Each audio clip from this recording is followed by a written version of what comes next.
The following is a special presentation of Tony Kurre Radio.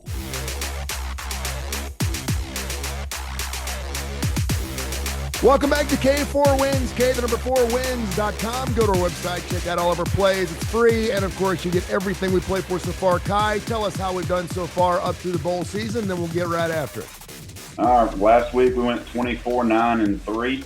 Not too shabby, and now our yearly totals 421 wins, 239 losses, 23 ties, looking at 63.7%. Take it all year long. Case Kiefer, he'll take it too. He's live out there in Las Vegas, and of course, he's the chief editor and the big-time dog of the Las Vegas Sun's been out there for a long period of time. He's our jewel in our crown, if you will. His old man, Kip Kiefer, pretty good at himself.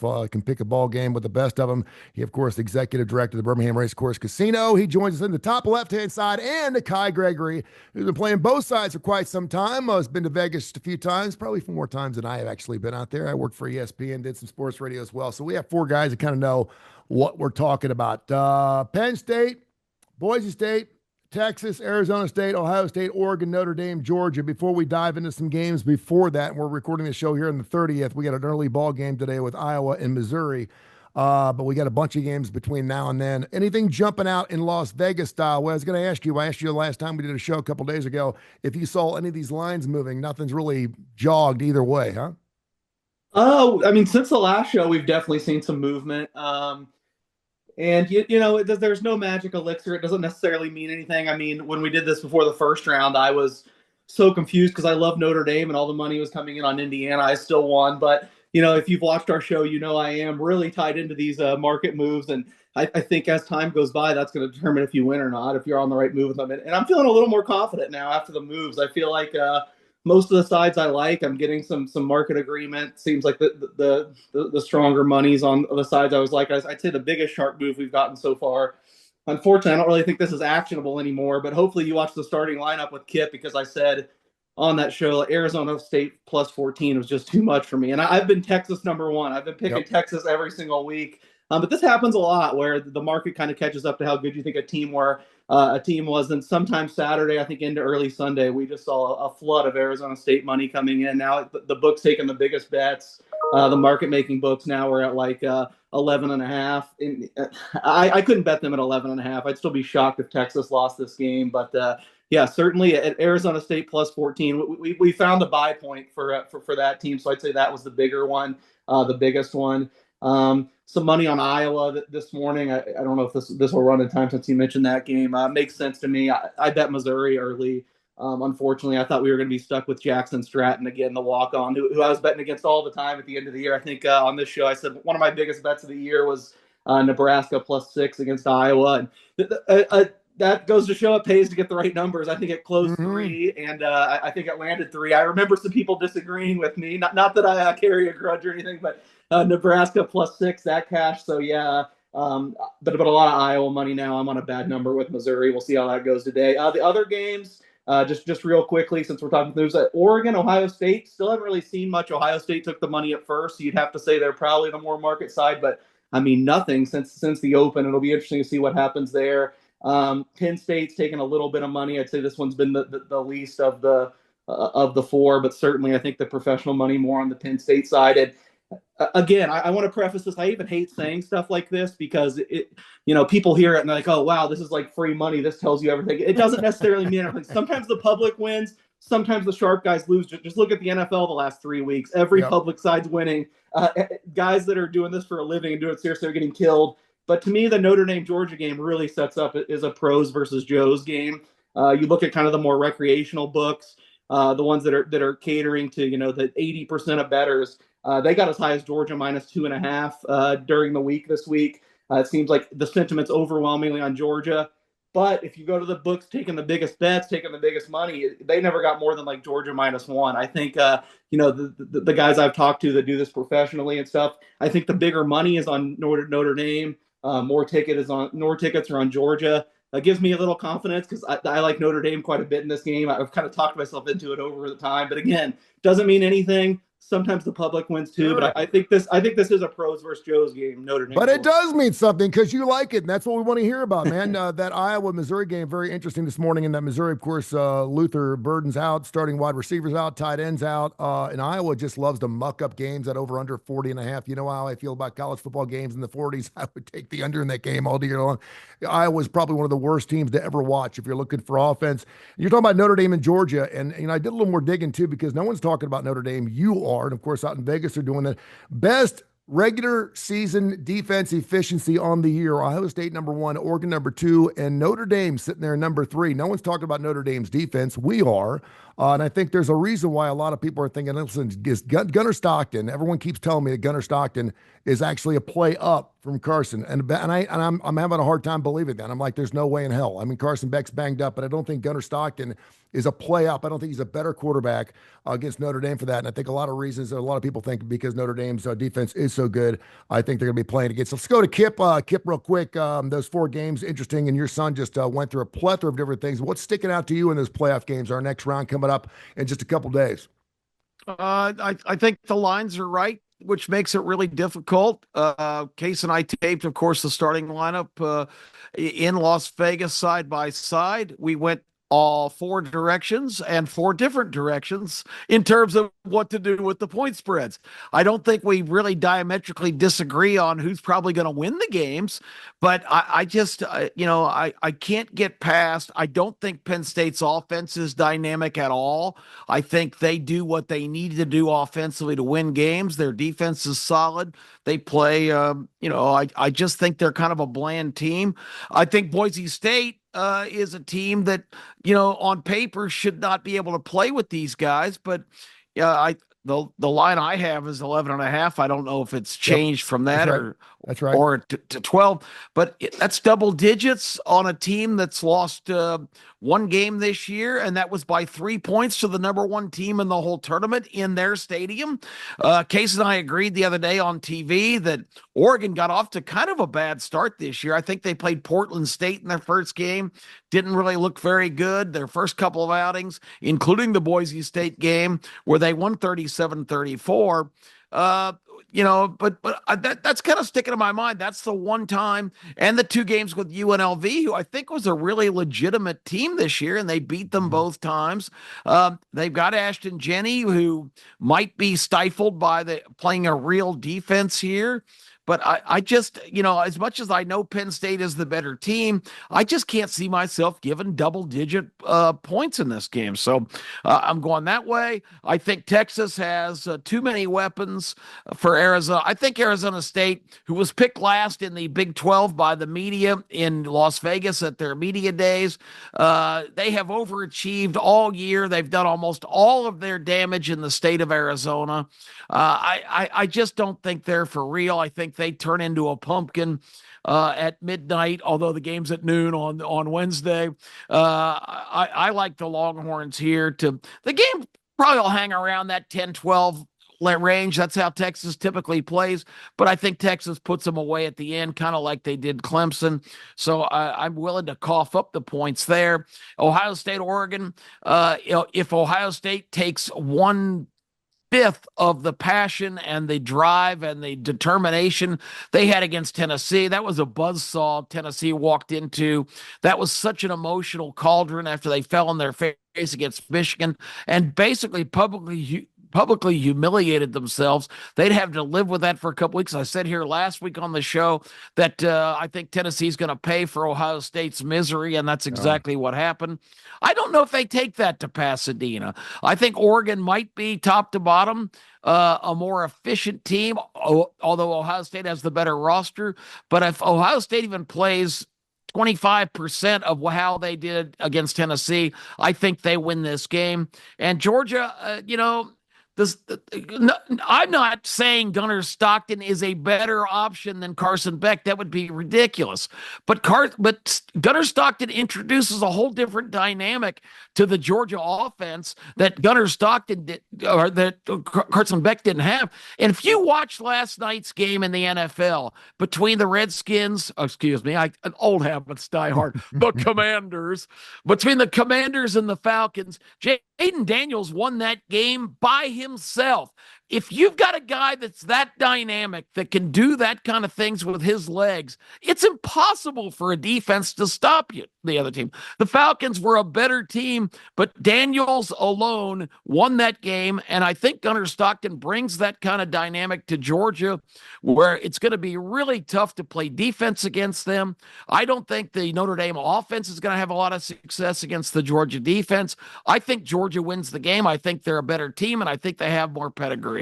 Guy, I think one of the games of the year, we talked about right here, Oregon and Ohio State, that could be the de facto national championship game. Oregon's already beaten them once during the season by a point there at the shoe. Dylan Gabriel, fantastic quarterback. Guys had just a monster year, 341 and 2 TDs the last time they played Ohio State. So the guy can throw the ball all over the place. And of course, I think a lot of people just aren't giving him the reps that he thinks. And again, I'm looking at this. I think too many people, including my brother and my sister, who both live right outside Delaware, which is a little suburb right outside Ohio State, they keep saying that it was the best thing in the world that could have happened to Ryan Day that he lost to Michigan, because they're going to ride that all the way to the national championship. I said, that shit does not last that long. It may last for 5 or 10 minutes after a game. It may last, when you put your fingers in the middle and get it after it, and it may last. But once the game starts, it's off the table. I think they're well past that in Pasadena. I think Oregon's going to show them something. And I think Oregon is loving the idea. They are the best team in college football. They're undefeated. And guess what? They're catching 3. They're an underdog. Kai, what's your thoughts? Well, first, I love the little nuances of this show, watching Case's face while Kip's talking about how Georgia's going to beat Notre Dame, and Case is sitting there wanting to jump in and go, no, no, no, no, no. You can just see it. It's great. Let me give one disclaimer. It wasn't about them beating them. They could easily beat them, but the Gunnar Stockton comparing to Jaden Daniels, that was a bridge too far for me. I'm just talking about mobile quarterbacks. I'm not saying he's Jaden Daniels. Love it. That was a good one. But yeah, Carson Beck is about as mobile as the lamp sitting across from me here. That's true. But, well, I'm going to be, like I said earlier, the contrarian on the show. As far as Ohio State and Oregon, Gabriel's an experienced quarterback playing against them versus what you saw. I mean, I do think last week was an anomaly, or 2 weeks ago, in the Tennessee-Ohio State game. I don't think anybody was going to Ohio State and winning last weekend. Impossible. That being said, can Ohio State keep that high? I worry a little bit. Oregon's defense has seemed to give up more points as the year has gone, and Gabriel has had to score more points. I think it's another over game here, just like last time. Although I haven't seen much movement. Still sitting at 55.5. I would have to play it all the way up. I mean, I don't know that I would over 56.5, but at the same time, I still think you probably get 60 points in this game. If that Ohio State team shows up, and we don't know that, then can they win the game? Yeah, I'm a Duck fan. I think Oregon wins that game. I don't think it's going to be easy. Don't get me wrong. But I can see Oregon winning it. But I'm going back and forth on a lot of these games. There's no way I would give Scatterbo and Levitt. Everybody talks about Scatterbo when they talk about Arizona State, but they don't talk about Levitt, the quarterback, and what he brings to them also. The way Texas has just been methodical all year long and not really hammered anybody. Yeah, they stuck some points on there. I just don't know that I'm going to lay that for them to cover 12 just because of how they've been going on. I think Texas is going to win, but I will not be shocked if Arizona State goes up and pulls it off. Maybe I'm crazy, but I'm not going to be. And if they do, it's going to be because Scatterbo is going to run in and over and through some people, because he does that. Now, granted, against weaker competition than Texas, and I do think Texas's defense is very good, and maybe they get, shown up. I'm not sure. Penn State, Boise, if you're James Franklin, you walk in the locker room and you say, don't let number 2 beat you. Don't let Genty beat you. Make Madsen beat you. Can Madsen do that? Is Boise State's defense good enough to hold down what I do not think is a great offense from Penn State? Those I think that's probably an under game, sitting at 53.5. And I think the Georgia Notre Dame game, Georgia's coaching staff, I mean, if they're worth a flip, they've got a little bit of time. They've put some stuff together with Stockton. And I think a bigger loss is Mills being out for Notre Dame than Carson Beck may be for Georgia. That is a huge loss when your leading sack guy, your leading tackler, the whole key of your defensive line is out. And I don't think that Leonard and Love are going to be able to run on Georgia's defense the way they run on everybody, which creates play action, which is how they get the ball to their tight end and how Notre Dame scores. I think Georgia. If I had to pick right now, I'd say Georgia wins the game. But I'm going to change again in a day, I'm sure. We'll be doing another show here at K4Wins.com, K4Wins.com, K4Wins.com. Of course, the favorites started off 13-4 this bowl season. The dogs have bitten back a 9-3 clip the last 12, now 16, 13-1. The overs are winning 16-14, if you're just wondering. I'm going to start with the best bets, and I'm going to start with Ashton right there just because he's averaged 192 points or have 192 yards a game. The over-under on him right now is 131.5, and he only didn't get that twice. One game, he only had 11 rushes in that game. They pulled him in the second half. I think Genty's going to get it. I think he's going to get more than 131 by a long time. The other thing is everyone keeps saying this is the one-trick pony team. You mentioned Maddox Matson. 22 touchdowns and 3 picks. This guy's having a hell of a season as well. He can throw the football all over the place.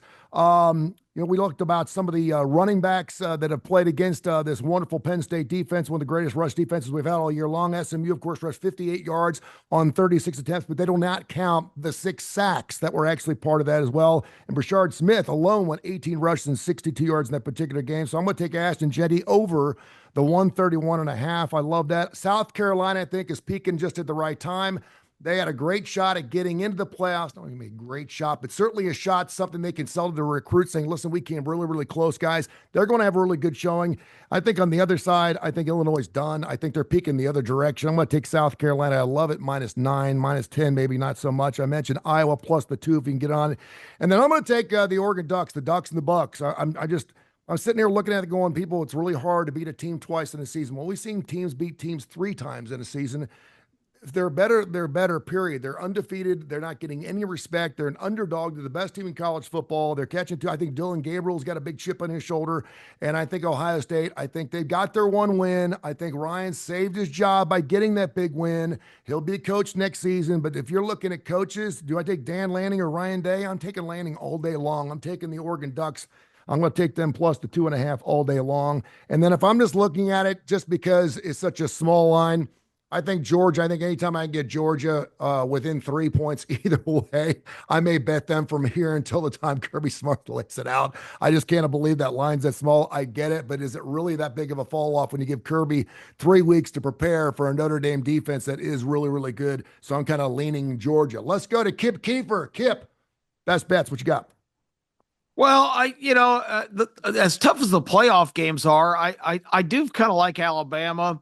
I think Michigan has had so many guys decide they're not going to play in this game.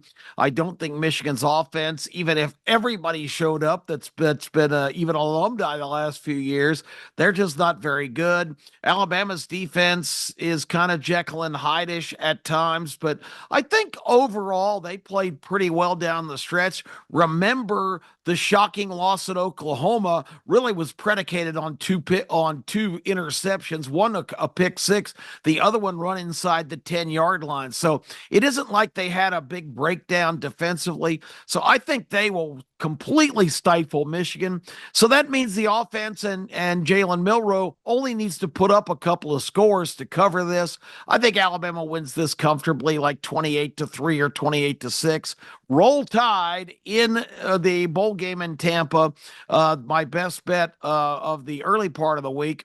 Tough call on Illinois, South Carolina. I think Carolina's better. Sellers just got better and better as the year went on.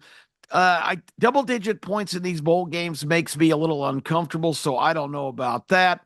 And I know Duke has had a lot of defectors. They play on Thursday against Ole Miss. Everybody is impressed that Jackson Dart's going to play, that Walter Nolan's going to play, despite those guys not having to do so. I think Ole Miss will be kind of loaded up, but this is the kind of game I think Ole Miss will get a big lead early, but 17.5. I mean, I don't think Duke's a great team, and I know they're not going to have their quarterback and some other people. But I just can't lay that many. I think in the second half where it gets to be garbage time, Ole Miss will get a backdoor cover. All right. Kai, what you got? Best bets for the bowl season? Kip even alluded to it. Michigan's got 28 players either gone to the portal or in the draft. I think Alabama gets over their team total of 28. I think that DeBoer wants to have a nice little get ready for next year kind of coming out party for them. I don't see them holding, anything back. Michigan's got their number one running back playing, but their next four are not. Yep.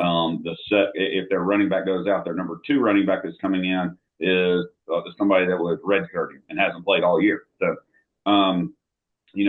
so I think that's going to be it. I think Kennard being out for South Carolina could end up being a really big deal because you got the two guys on opposite ends, and when they line up together, now they're not going to be there. I think that could affect their defense a little bit because Illinois, their offense has been pretty good at times. But if I had to do anything, and I'm totally on the other side from y'all today, and I know this will probably be up afterwards. I like, for some reason, Missouri. I can't stand Drink. I think if there's ever been a coach that should be called Coach Douche, it's him. Or those they're just so irritating to look at. But for some reason, I think that Iowa's gonna handle that and just kind of move forward through there. But I would definitely say Alabama over their team total. It's probably going to be my biggest play probably of the bowl season. All right, Case, you've heard all the crap we've thrown out there, and we certainly would love to hear some of your crap too. What you got? Yeah, I mean, not a ton, to be honest. Complained about bowl season a lot, and then despite that, it had been going really, really well into Friday. I mean, I crushed Friday, had a great time at the Las Vegas Bowl. That over somehow got there. I think like everything we talked about Friday was great, and then Saturday was the crash back to reality. I've just been gotten crushed ever since. I guess only on the Saturday, but still, I think I agree on Alabama. I bet 11, 13.5 right now is not a huge move. I'd still probably think that's good for a small bet. I wouldn't go any higher than 14, though. I mean, it seems like they're going to have much more of their team intact. And, I mean, you could make the argument that this was about a fair number. If this was played a month or two ago with the teams in full. See, I would lean Alabama. I haven't quite gotten there, but I lean South Carolina as well. I know those are two big favorites, but, Illinois has just been a weird team this year. It seems like they've gotten lucky like every game, but they're well coached. I think they've probably overachieved. The one thing that's held me back from ultimately firing on this game are some of the opt-outs like you mentioned, Kyle Kennard, Rocket Sanders. I'm a little worried on how they don't have there, but I'll probably get there on that game. And really, my initial talk, I was just talking about the market. I wasn't really talking on my thoughts on the playoff games. I know that's probably what everyone wants to hear anyway. And I think we agree more than we disagree, even though we're on different sides. I mean, these lines are tight. I think you can make strong cases for every side. The Texas-Arizona State game, I know that's the one I probably dug most into, and so there's been a ton of money on Arizona State. I would caution, it doesn't necessarily mean, it's a market, things are moving. Texas has taken money late in like every game this year, so I'll be really interested to see if some of the big betting groups that don't bet until post when they can get the most money down if they come in on Texas again. So it's not like this is staying here for sure. I like Arizona State at 14. I don't know where it is right now. And just, one of my guiding lights this whole year that I feel like has served me well, this has been my best college football year ever, especially game by game, maybe not futures wise, but I just think Penn State has been underrated. And I think the perception of them being a fraud is completely wrong. We've argued about it time and time again. And we'll see how that serves me here, because and another thing, I've covered the Mountain West for a long time. I love the league. I'll tell you when it's good. I'll tell you when it's down. I think it was way down this year. I think the Mountain West was terrible. I kind of had that suspicion.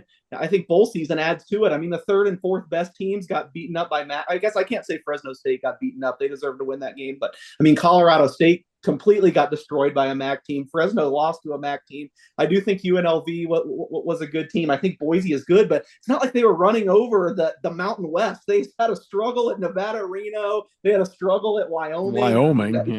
Yeah. Penn State's rush defense, as I think you mentioned, is really good. Maybe Genty's even more special than I think, but I don't see Ashton Genty running wild in this game. I do think someone pointed out, I agree, that if Maddox Madsen is just even better than we thought, I think that's how they could stay competitive, but I really don't see it. I like Penn State here, and because of that, I have not bet this game still, and I probably won't, but I just think what Oregon did to Penn State in the Big Ten championship game was extremely impressive. I thought it was as impressive almost as what Ohio State did against Tennessee, considering it was at home and stuff. I think we have a short memory. We kind of forget about that because Oregon hasn't played since then. I thought that was one of the best performances of the year, the way they just poured it on Penn State's defense. So I think Oregon's every bit as good as Ohio State. And to me, that's a coin flip. I would take either team getting points So to me, it's Oregon. Last thing, I guess I have made clear that I like Notre Dame, but I mean and Kip alluded to this too, that he knows he's not as good as Carson Beck. I just can't believe that, and I like this because when we got a backup situation like this, you kind of get to separate art from science. And you got to snuff out what's true and what's not. The Gunnar Stockton propaganda machine is just insane to me. I'm hearing, and I understand. I would do the same thing, but I've heard, some national reporters that I trust a lot saying, "Oh, well, you guys don't know. There's people in the program telling me this guy tears up our first team defense in practice." To me, this just sniffs of they're trying to build up this kid's confidence. All their actions say differently. Carson Beck was struggling in the middle of the season. Everyone couldn't believe how many picks he's throwing. Did you hear anyone calling for Gunnar Stockton? Were there any leaks about Gunnar Stockton being the better option? No. In the offseason, Jaden Maeva, not even in the portal, all of a sudden he's going to Georgia. They were desperate to get another quarterback on the roster. I don't know. I think I don't remember if it was Kip or Tony. Someone said that they trust the coaching staff more. I agree with that. I'm not the biggest Kirby Smart guy, but you have to take Kirby Smart over Marcus Freeman. But I don't know if that's outweighed by, and I said this last show, but I like Denbrock, Notre Dame's offensive coordinator, a lot more than Mike Bobo. So I don't know. It seems to me like there's a Georgia misinformation campaign going on. I'm just not sold on Gunnar Stockton. I think the team did rally around him, did some good things, but he also threw the worst interception you'll see all year in that Texas game. So for sure, but I don't know. It's just an interesting little wrinkle in this game. His name is Gunnar. I mean, I think that has a lot to do with it. It sounds like a quarterback, right? It's like Gunnar. He's got the name already, and there's a reason why they named him Gunnar when he was in Papa Warner stuff. Yeah, so. There you have it. All right, K4Wins.com, K4Wins.com. Check it out, K4Wins.com. For all of our plays, we've had over 400 winners this year, over 63%. Find out what side we're on for all the ball games. We'll be back here, I believe, on January 3rd, which is coming up this Friday. And because of that, we'll keep this thing going. We got an NFL. My Bengals finally gave it up. The foot finally came off the neck last night after they got beat. The Cleveland Browns of all teams are the team that screwed them over, and they've screwed them over so many different times, so it just makes sense from the same state. The Cleveland Browns messed up by Cincinnati Bengals. Anyway, you can tell how upset I was about that. NFL, we'll have NFL playoffs and more coming up in the next couple of weeks. Thank you, gentlemen. Appreciate you, man. Okay.